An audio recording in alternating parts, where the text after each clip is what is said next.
आदाब, नमस्कार।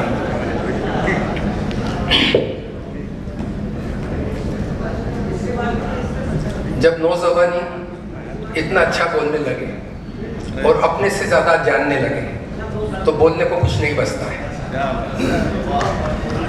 तो भी आज जिस महामानव का, जिस शख्सियत का दिन है, वो इतनी अद्भुत है कि उस पर पूरा हाल भी बोलता रहे और बात करता रहे तो भी कुछ भी बात नहीं कर पाएंगे।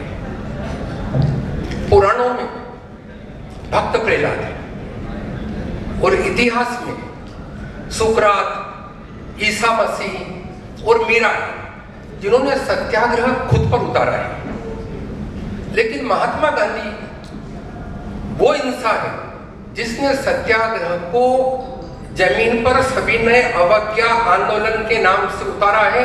दुनिया के कमजोर से कमजोर आदमी को, जो बोल नहीं सकता, हजारों बरस की गुलामी ने रीढ़ की हड्डी में बल पटक दिए थे, सीधा खड़ा नहीं हो सकता, डर और भय और अंधविश्वास जिसमें बैठे हुए हैं, सत्याग्रह के माध्यम से उसको जीने का रास्ता दिखाया। अभी रोहन जी बोल रहे थे कि गांधी 1915 में भारत आए, 1869 का जन्म है, शायद 45-46 साल के थे।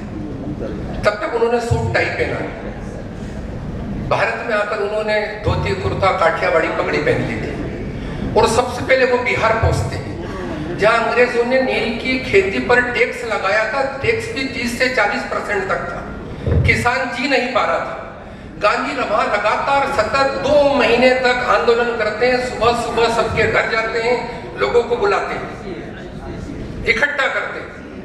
गांधी अपनी आंखों से उस देश की गरीबी को, देश की असलियत को सब देखते और समझते हैं और उससे जिंदगी में आगे बढ़ते हैं। गांधी जब बिहार से चेन्नई पहुंचते हैं और चेन्नई में वो सभा में भाषण कर रहे हैं तो अनमयस्क से मंच से उतरते हैं और भारत आने पर उन्होंने जो काठियावाड़ी पगड़ी और ढेर सारे वस्त्र पहन रखे थे वो सब उतार देते हैं। उनके दिमाग में मंच पर बिहार की उस अर्धनग्न नारी की तस्वीर घूम रही थी जिसको वो सुबह बुलाने जाते थे और घर का दरवाजा नहीं खुलता था। गांधी का सोच था कि मैं एक अकेला आदमी 5 लोगों के कपड़े कैसे पहन सकता हूं। गांधी आजादी की लड़ाई में जेल जाते हैं। जेल में क्या देखते हैं? बटा हुआ हिंदुस्तान। आए तो सब आजादी के लिए हैं, लेकिन एक दूसरे के हाथ का खाना तो ठीक है, पानी भी नहीं पी सकते। नाई का धोबी, धोबी का तेली, तेली का तंबोली, तंबोली का अहीर, अहीर का कहार, कहार का यादव, यादव का बामन, बामन किसी का ही नहीं पी सकता है। देश पूरा बटा हुआ। देश कैसे लड़ेगा?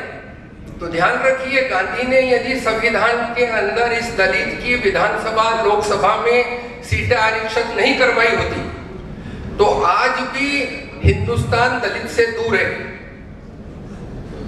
गांधी का यह सोच था और गांधी की यह ताकत थी कि उनको आरक्षण दिलवा कर गए। दोस्तों, गांधी को क्या किया है कि आजादी के बाद में सत्ता सभी नेताओं ने अंगीकार किया और गांधी कहीं ना कहीं उनमें समाये हुए दिखते हैं। ऐसा लगता है कि एक बिगड़ा हुआ गांधी, एक लाचार गांधी है, फोटो भी लगाए, लाठी हाथ में, चश्मा हाथ में। नहीं, गांधी ताकत था, गांधी साहस था। गांधी लॉर्ड माउंटबेटन के साथ में टेबल पर खाना खा रहा है। वो दुनिया का बादशाह, हीरे जवाहरात से जड़ा हुआ, और गांधी अपनी अर्धनग्न धोती के अंदर एल्यूमिनियम के डब्बे में। वो कोई पाखंड नहीं था, वो असलियत थी गांधी की। गांधी लीडर था। गांधी ने अपनी असलियत के साथ खाना खाया, वो गांधी था।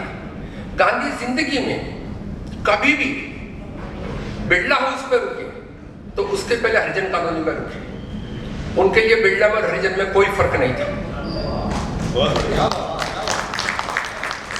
गांधी ने अपनी पत्नी से पाखाना साफ करवाया। गांधी अपना पाखाना खुद साफ करते थे, जो दुनिया का सबसे कठिन काम है, सबसे वाहियात काम माना गया है। गांधी की पत्नी ने साफ नहीं किया तो पाखाना साफ कराया। गांधी दोनों हाथ से लिखते थे, उससे अधिक पढ़ते थे। गांधी की आत्मकथा में गांधी ने लिखा है कि वो जब पहली बार विदेश गए तो कोई काठियावाड़ी बनिया पहली बार जा रहा था तो उनकी जात ने उनको उनसे बंबई में मीटिंग बुलाकर जात से बाहर कर दिया गांधी कि आप नहीं जा सकते, आप वहां शराब पिएंगे, आप वहां मांसाहार करेंगे, फिर बहुत लंबा हो जाएगा। लेकिन गांधी ने जो विदेशी भूमि पर जाकर अपनी मां से जो कमिटमेंट किया था, उन सब चीजों का पालन किया।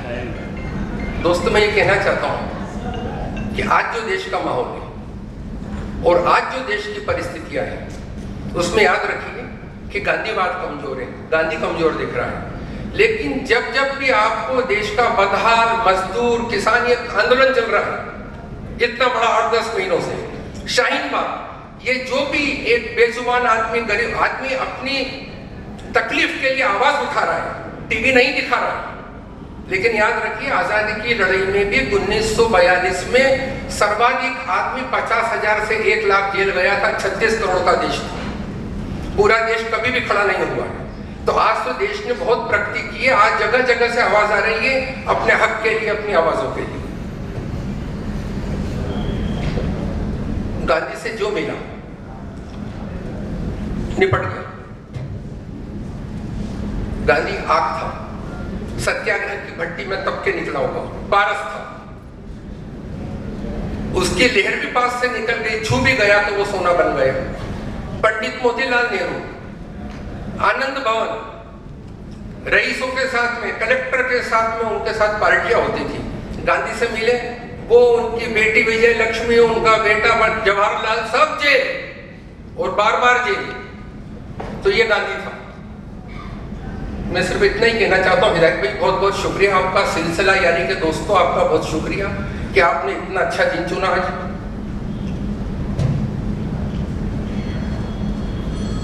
जश्न है मोहब्बत, तो गांधी का मतलब मोहब्बत है।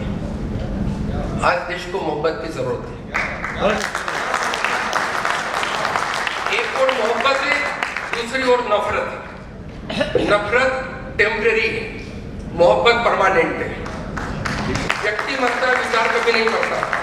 दुनिया में जिस दिन नफरत भारी हो जाएगी, दुनिया खत्म हो जाएगी। तो घबराइए मत। जो आदमी नफरत की बात करता है, टेस्ट करिएगा।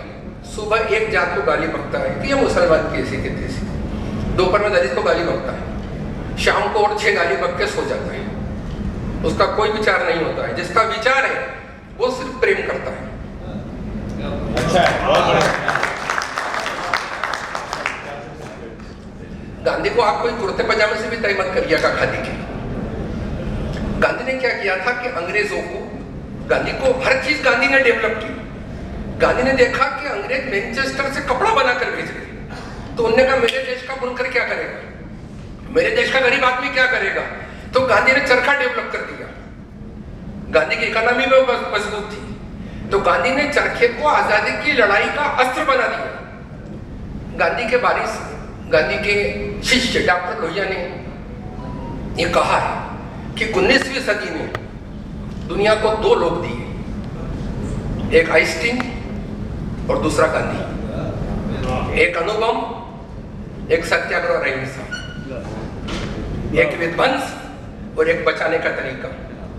दोस्तों, गांधी सर्वकालीन है, प्रासंगिक है। गांधी ताकत है इस देश की। मैं जो आपको जिनसे मैं दिख रहा हूँ यहाँ पर खड़ा हुआ, इस टी शर्ट में, हमेशा कुर्ते पजामे में आता हूँ।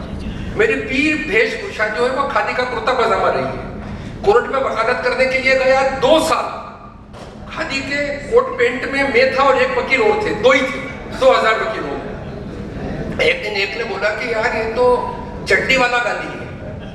मैंने कहा यार चड्डी वाला गांधी है, मेरे घर में तो कभी खादी रही नहीं थी, मैं चड्डी बन गया तो सूती पहन रहा था। तो गांधी अंतहीन सिलसिला है, दुनिया में कोई किसी की नकल नहीं होता है। गांधी की जरूरत थी, है, एक आजादी के लिए नहीं, न मालूम कितनी आजादी के लिए। कि गांधी ने बोला कि समता सब जगह, लेकिन प्रेस और फोटोग्राफर में नहीं। लेकिन जबरदस्त समता आ गई है दोस्तों, आपकी बात ही नहीं आ पा रही। ये खतरनाक लक्षण है। लेकिन डरने की जरूरत नहीं, घबराने की जरूरत नहीं। ये देश का लोकतंत्र बचा रहे। लोकतंत्र गलत हाथों में, लेकिन जनता ताकतवर रहेगी, तंत्र मजबूत रहेगा। आप बस अंत में मैं इतना ही कहूंगा आपसे कि किसी दल के चक्कर में मत फंसो यार। आजादी के बाद में क्या था, सबसे शुरुआत के अंदर कि सबसे पहले देश, फिर पार्टी और फिर मैं। आज रिवर्स गियर लग गए हैं, पहले मैं, फिर पार्टी और फिर देश। तो राजनीति प्राइवेट लिमिटेड कंपनियों में बदल गई है। आप काहे के लिए झगड़ा कर रहे हो आपस में यार? जिनकी दुकान है वो करा करेंगे झगड़ा यार। आप तो उनको देखते रहिए, जनता का काम है तंत्र को ठीक करना। उसी से गांधी जिंदा है, गांधी जिंदा रहेंगे, गांधी अमर रहे। शुक्रिया दोस्तों।